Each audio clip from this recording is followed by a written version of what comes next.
What's going on, folks? Before I get into this video, I just want to start off with a little bit of football. Excuse me. The one thing that differs between the Carolina Panthers and the Seattle Seahawks, we've seen what the Seattle Seahawks have been able to do within the last 3 years. But the one thing that differs in what I noticed, I'm an avid football fan. I love football. The college level, the high school level, obviously the pro level. I'm a diehard 49ers fan. Even though we didn't do too well. Carolina is balanced, and this is why I predict them to blow out the Denver Broncos. You see, the thing about the Seahawks, when you think of Seahawks, you think of the Legion of Boom. And if you really go back and look at a lot of their games, a lot of their success, they didn't put up a lot of points. It's only until this year that Russell Wilson was able to really throw the ball down the field. Now, I don't know if that's because of they were forced to because of the absence of Marshawn Lynch. I'm leaning more towards that. But, in previous years, their dominance, the way they were able to dominate and win games was through their defense. And on the offensive side, they had Russell Wilson and Marshawn Lynch. That's pretty much it. But if you look at the Carolina Panthers, this is why I think they're the best team within the last couple years. Again, those guys are balanced. I keep hearing the defense of the Denver Broncos is the best defense. Well, if that's the case, I would say Carolina is even with Denver or slightly ahead of Denver in terms of defense. But see, Carolina not only do they have a dominant, ferocious, young, hungry defense, they have the offense to go with it. They have numerous weapons. Those guys can not only suppress, look what they did to Arizona. But those guys can put up points. And I knew Carolina was going to blow out. I knew Carolina was going to blow out Arizona. Carson Palmer, he is the Andy Dalton of the NFC. And I've said this: Carolina will not win the Super Bowl in the near future. Not with Carson Palmer. It's just not going to happen. I look for Carolina to put a whooping on the Denver Broncos. Those guys are just too balanced. They're the ultimate well-balanced team. They're great on special teams. They're great on defense, obviously, and they can put up points defensively. They have a running quarterback who's very accurate in that of Cam Newton, who is a running threat. This is a no contest. No contest to me. But anyway, moving along. Only you know how long this video is going to be, and I had to talk about football in this. The thing what I notice about black men, I've talked about black men that I see on YouTube and the constant gnashing and the constant bickering amongst certain black men who are even older than me. And I've talked about how this is just a virtual drive-by and how they interact with one another and how the loose alliances under the facade of being pro-black. And that manifests, when you look outside of YouTube, when you look outside of social media, and then people pose the questions of how can black people unite. But when you see a lot of these issues on social media, it's quite clear why black folks can't unite. You have black folks, dropping paperwork. Yeah, black folks out here talking about, molesting other black men's daughters or other family members, harassing or hurting other family members. This is the, for me, this is the all too familiar behavior of the Negro, especially black men. I was able to look at an interview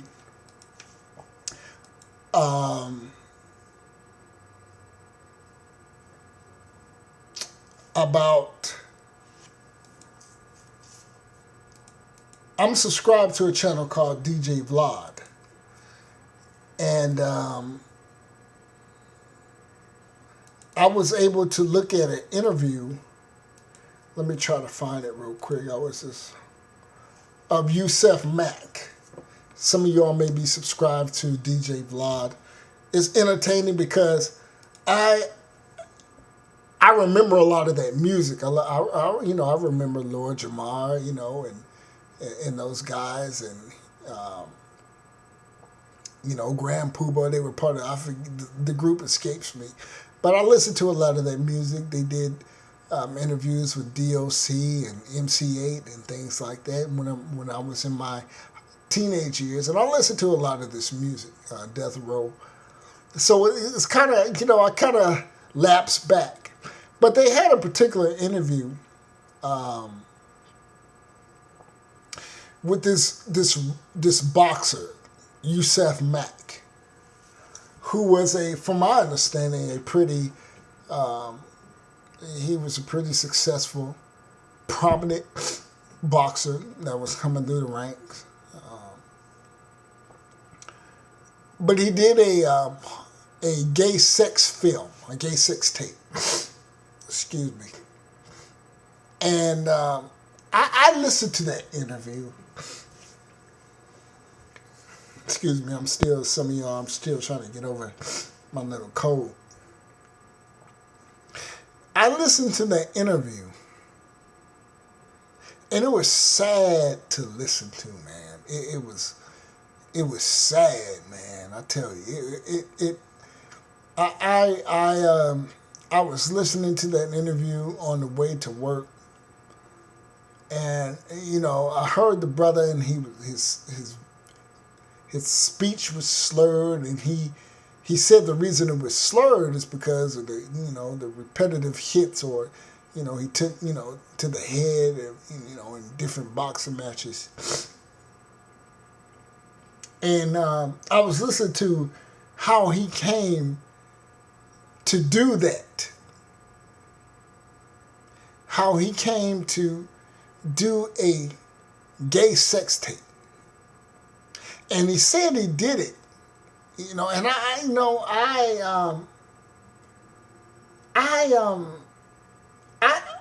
in one of my last videos, I talked about the young female who had a daughter who lived off toilet bowl water,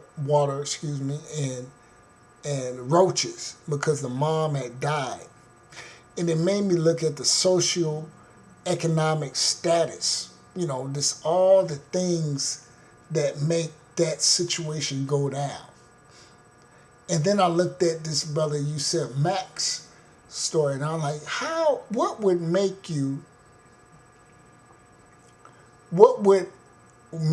a man do a sex tape, risking in him being a more high visibility person than myself. And he said he didn't think nobody would see it because he thought that, none of my people watch gay films.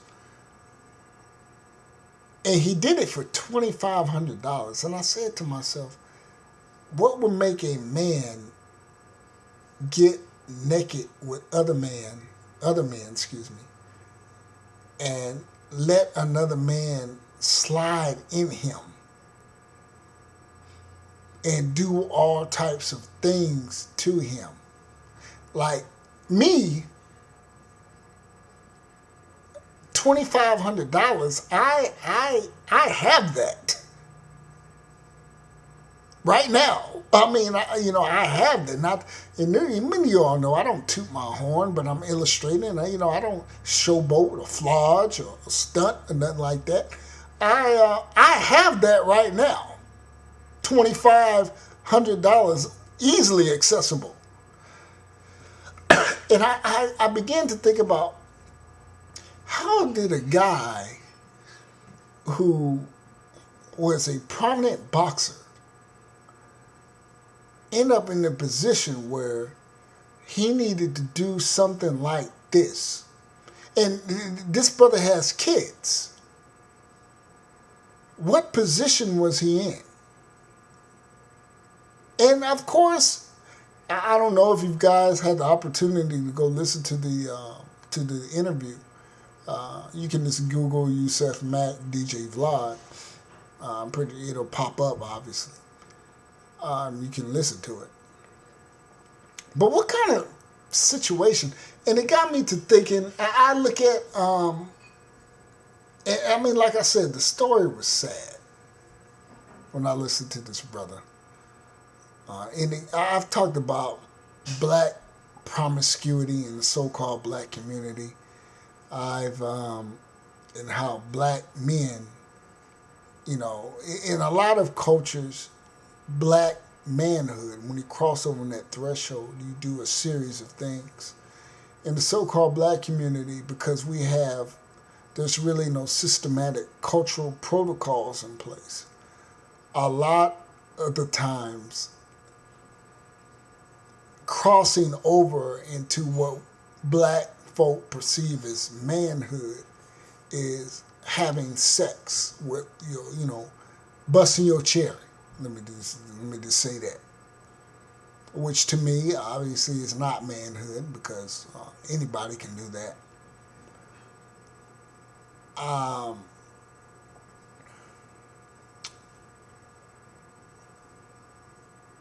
There's a lot of perversion in the so-called black community. I think I revert to the story of Iyanla Van Zant, whatever her name is. What's her name? Iyanla.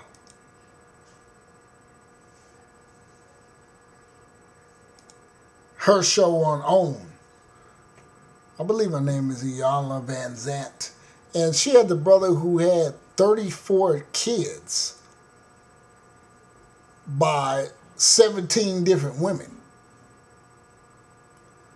And when they uncovered that brother's story, he had relationship issues. He had familial issues. I think the father and mother had split. And, she really dug into him to really, he had emotional, familial issues with the breakup of his mother and father. And he couldn't find love. And this is why I say a lot of black folks, a lot of the times, a lot of our promiscuity is predicated off, we don't have a set protocol structure. Okay. A lot of us live very primitive, fly by the seat of your pants, live for the day, shoot first, ask questions later type lifestyle. That's black life in America. No sense of planning, no sense of consequence.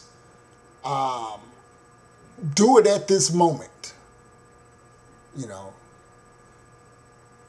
This is why you see a lot of black folks that will spend their last dollar. And I could tell you, when I was on business in the DC area, I can't tell you how many times I saw black folks, and I can tell, spending money that they shouldn't have on that damn Powerball. I was at a store one time, and I thought the goddamn machine was going to break because this lady spent so much damn money getting those lottery tickets.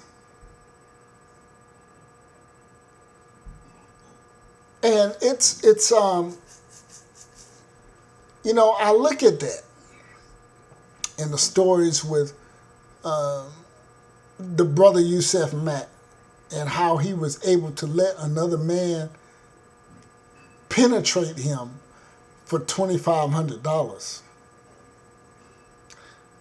And the dog, well, like I said, this is why I believe, and this is my belief about gay men, gay black men with children in this whole DL thing. If you have a lot of children, when I look at black men that have a lot of children, I believe they have the potential of being homosexuals. I do. And I told you I met a brother when I was on vacation in the Seattle area who did 15 years in prison at 18 and had just gotten out a year prior. And he was telling me why he was in prison. And I'm not going to disclose that, but it was something that I could say why he ended up doing 15 years. And me knowing me, and I listened to the brother, I talked to him, I heard his story, but I couldn't help but imagine and think that I know this brother did some things with other men behind those walls to relieve himself. And I'm of the belief that not any men, but I only find that black men have a lot of children. I don't really find this with Hispanic men or white men or Asian men. It's black men. So because some of y'all are saying, well, why are you just saying black men? Because me being via military, having an opportunity to travel all parts of the world, I've met all type of people from all walks of life, and black men seem the most promiscuous. Black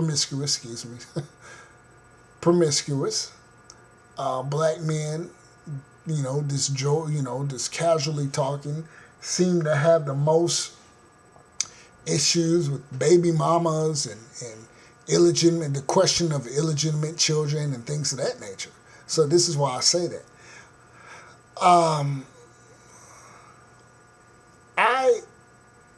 I believe that, I've said that black men will stick their thing in a tree stump if they could, if it was attractive. And like I said, I believe that black men that have illegitimate children all around, like this brother, 15, 16 kids, will probably sleep with another male if the sexual urge got to him. I believe that.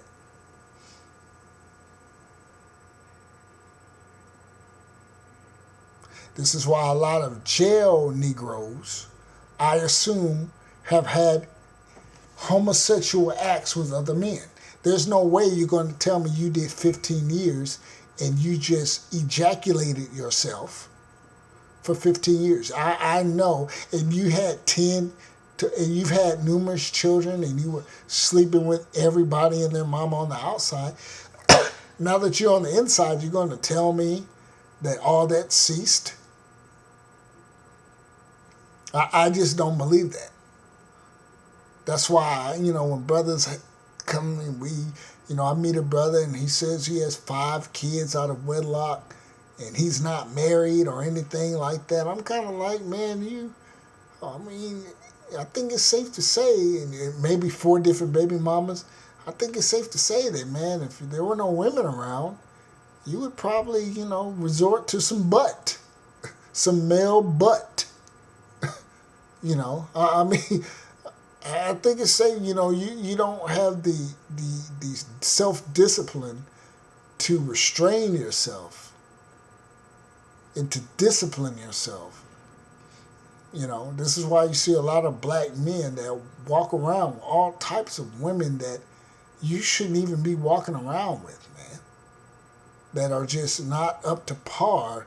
That and beauty I understand, but black men black men are the garbage men of the world, and a lot of women know this. A lot of women know. A lot of women know that when all else fails, my man don't want to deal with me. If I'm a Greek woman, if I'm an overweight Greek woman, and I can't find another Greek man to deal with me, a lot of those women know. And I'm just using Greek. I'm just pulling it out the hat. This is an illustration piece. They know that when all else fails, I can go find me. I could go find me the skinniest, darkest black dude who's going to love me and tell me everything I want to hear to get in my pants. And that's all I need. A lot of women know this. This is why a lot of other men say we are, we take their leftovers. We take their overweight, super overweight women. It's the truth.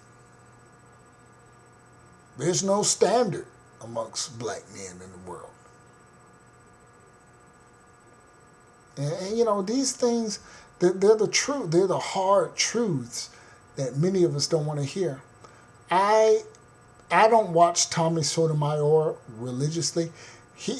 I guess he does so much material to where I can't, and I say, not that I am, but you can't avoid him. So a lot of his stuff comes up, and it leads to videos. But there's a particular video in which he did lately that really, caught my eye, and it was interesting. I actually sat down and listened to this video. Not that I'm at it with Tommy. I mean, he does his material. I do mine. But I don't watch him on a regular like some others, whatever. But I saw a video he did, and then I got to see the video of the actual brother that he was talking about. And I listened to this brother's video. His name is The Truth or something like that. And I listened to this brother who was in his 30s, had tattoos all over his face. Not all over, but he had tattoos on his face. Excuse me. And the way he was talking about Tommy Sotomayor, it was very unfortunate. And it got me to thinking, boy, if I was a non-black male and I saw this, how could I think? What would I think? And I was thinking that this guy is, you could tell how emotionally immature he was in the way he talked about Tommy Sotomayor, calling him a female dog and saying you didn't buy me, you didn't want to talk to me. I tried to get with you and in terms of doing business with you, and you didn't get back to me, and therefore you was a bitch and you was a whole nigga and all this type of stuff. And I was thinking to myself, and I talked about black men being raised by women and how those men react the way that they've seen the women in their life act, which is very emotional. And any woman who's up and up and who's not naive will know how females deal with things.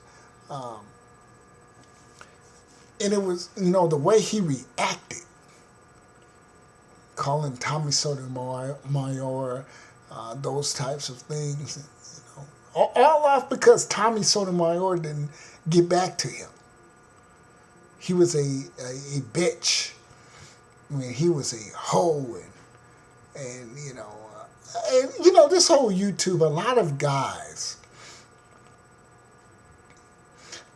guys will sell their soul. And I think a lot of YouTubers will probably take it in the ass to get notoriety. to get familiarity.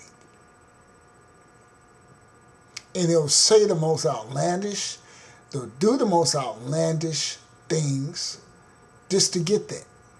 I've had guys that have said, you know, I don't watch your videos, but then I see them in the comments calling me, you know, things that are unbecoming.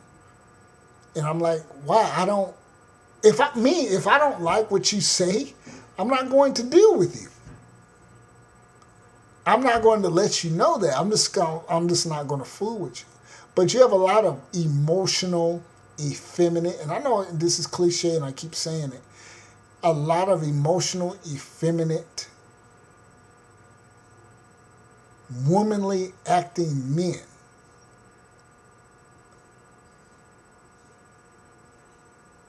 And they don't know how to deal with their emotions. They don't know how to be reverent. They don't have the understanding of discipline. And, you know, they resort to, you know, gay slur, you know, gay dissing, homosexual dissing, and things of that nature, because that's all they know how to deal with. And again, a lot of these guys are older than myself, which is sad. But yet they are the ones who claim themselves to be pro-black. My wife, she watches the Steve Harvey show for why, I don't know. But before I was about to do this video, she hit our DVR, and I told her I was going to do some videos, and she hit our DVR, and I was in the kitchen doing something, and I happened to glance over in our living room and see that she was watching Steve Harvey, and I saw him interviewing another black male. So I slid over. I said, hey, what's going on? And then I recognized this was the brother from Jagged Edge. Now, Jagged Edge was a popular R&B group in the late 90s and the early 2000s.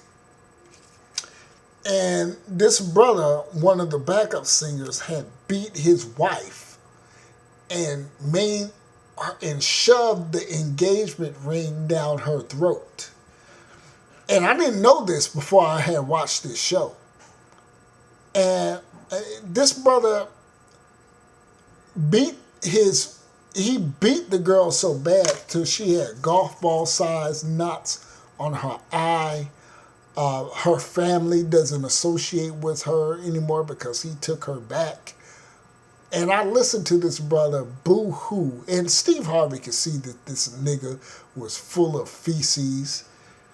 And I listened to him boo-hoo and say, you know, I was drunk. And, you know, this was the first time, which I know is full of shit. And she took him back. And she had, after that segment, she had the opportunity to come in and say why she took him back. And Steve Harvey stole his claim. Like, look, I tell all my daughters, the guys that deal with my daughters, that if you can break up with her, you can stop fooling with her, stop calling with her, whatever. But the minute you put your hands on her, I have to take you out. And I knew exactly what as a lot of things, as bullshit as Steve Harvey can be, I knew exactly what he meant. Okay. It was, it's getting a little dark outside. It was, I think when I hear these stories, and I know I just ran down, I talked about the homosexual boxer, Yusaf Mack. I talked about the brother who did the videos towards Tommy Sotomayor. And I just spoke about the brother from Jagged Edge. One thing that all those guys have in common is they are emotionally immature and they have issues of promiscuity. And, you know, speaking about the Tommy Sotomayor, he didn't have anything sexual or anything like that. But I can tell. This brother was so worried about where Tommy Sotomayor sticks his penis and who he decides to spend money on. And for that, choosing not to pull him up, choosing not to spend money on him or give him money, he's therefore a bitch. Which tells me he has some sexual demons, and thing, I'm a firm believer in a lot of homosexuals. To me, especially in the so-called black community, because I think about how I lived.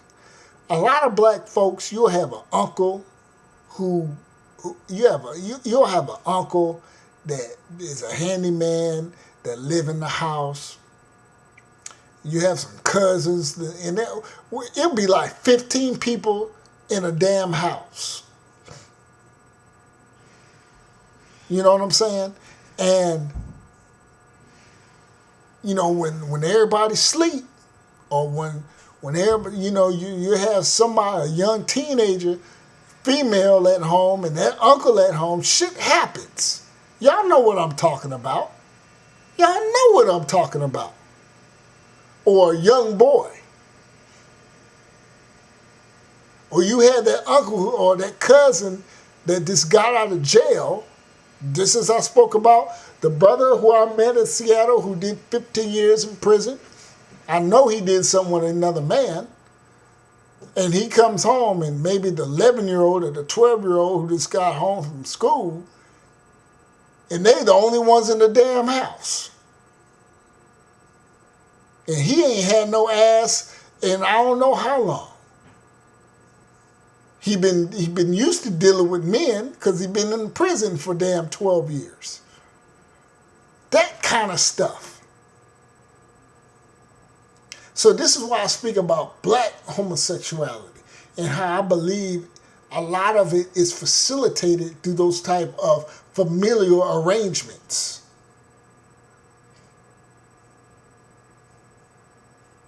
You understand what I'm saying?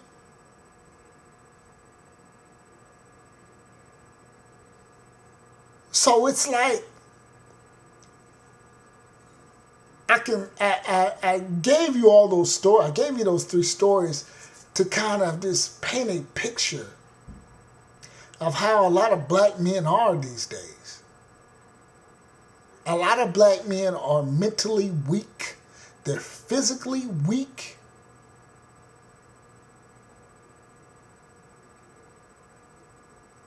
And they can't seem to grasp reality.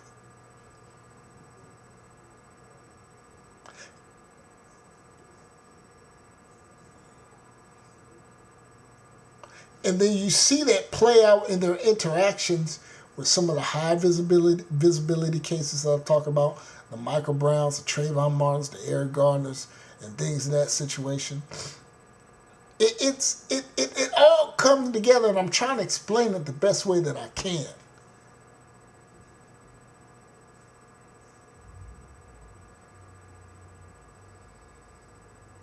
I can't focus so much. I can't tell you enough about promiscuity in the so-called black community with the bastardized children that we see. Homosexuality, confusion in terms of gender and what you are is rampant. Well, white people do it too, painless. Well, you know what? You're right.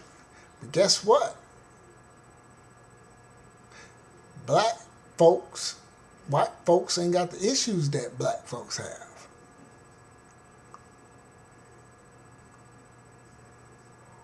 White women ain't nearly aborting their kids the way that black women do. White folks don't have the murder rate that we do.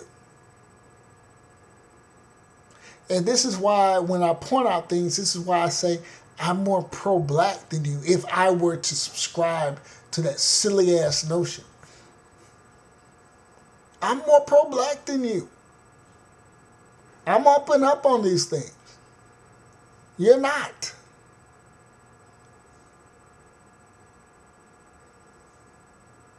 For a man to get so upset that you're not giving him, you're not calling him back, You're not emailing him back.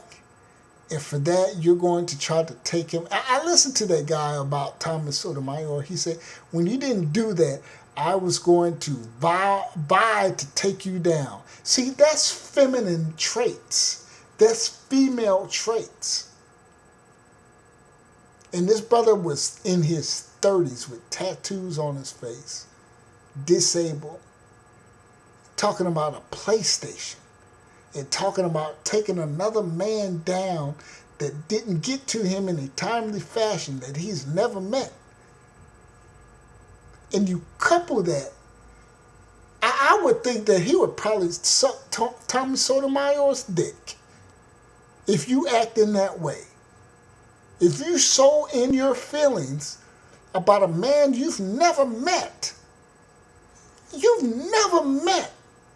and that you have the gall and the tenacity to put your face for the world to see, which goes back with what I said about black men will sell their asshole for fame and say the more outlandish stuff, and then when you occasionally point them out and say, well, see, look, you can't stop doing videos about me. See, a lot of black men are lonely. A lot of black men are depressed because they've squandered a lot of their formative years where they were able to make something out of themselves. Now they're lonely, and now they just go for broke. They do any outlandish, silly-ass thing. They get drunk. They do videos. They smoke dope and get on here and say the most stupidest, vile, immature shit you can think of. And I just sit back and listen. Because, as much as I'm able to depict this and point it out and pull it out, it's comical. But I can see that they're hurting. They don't keep themselves up. You can tell. They don't have anything going for themselves. And they just want they long for attention. And I notice that about a lot of black men that have a lot of kids. They always need women around. They need flesh, which leads to unprotected sex with numerous women, because they need that emotion. They need that emotional,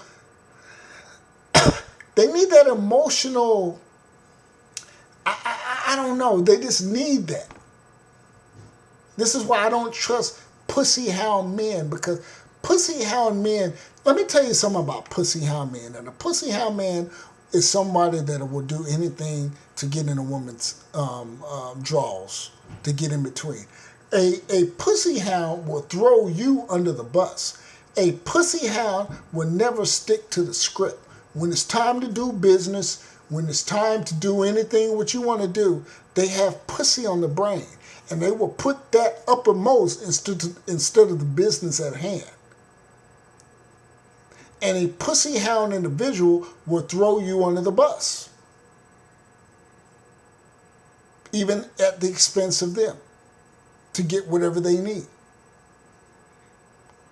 This is why, I don't really deal with brothers that cheat, especially on their wives.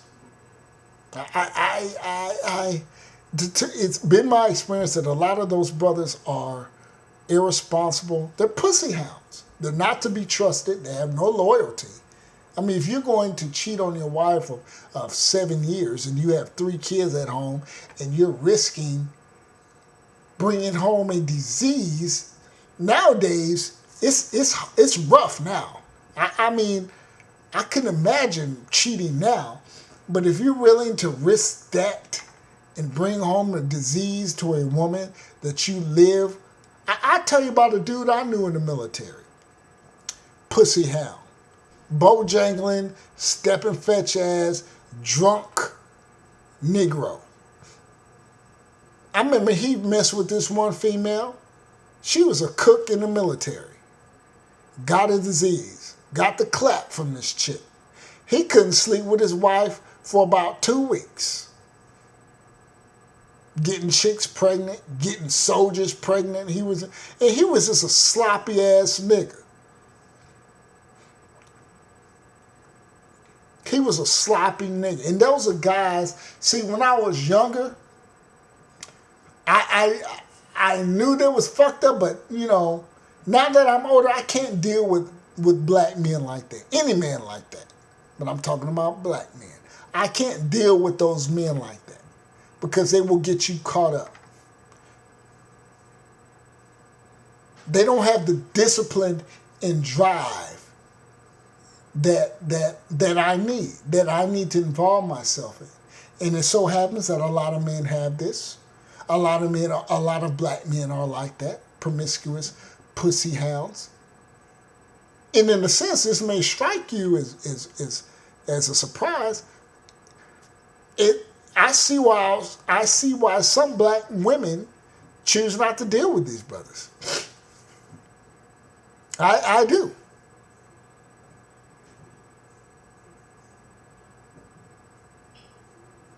So I don't need those type of brothers on my team, which goes hand in hand with a video I've done in the past. Some of y'all remember why I'm selective about the type of black men I deal with. Because, you know, a lot of black men are jealous, effeminate, overly emotional. Hence, go check. I want you to go look at that video.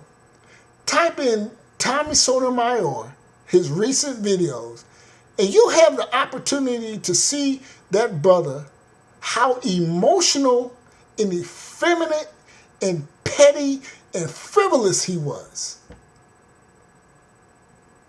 And that is your modern day black male. This is the one who's supposed to usher in black unity. This is your Million Man Black Man March member. This is your pro-black Negro. Like that. These are the ones, I'm pretty sure that brother will sit back and call somebody like me a coon and Uncle Tom and not black. Look at it. But you know, I've been rambling. God damn, 42 minutes. Let me get up off here. Peace.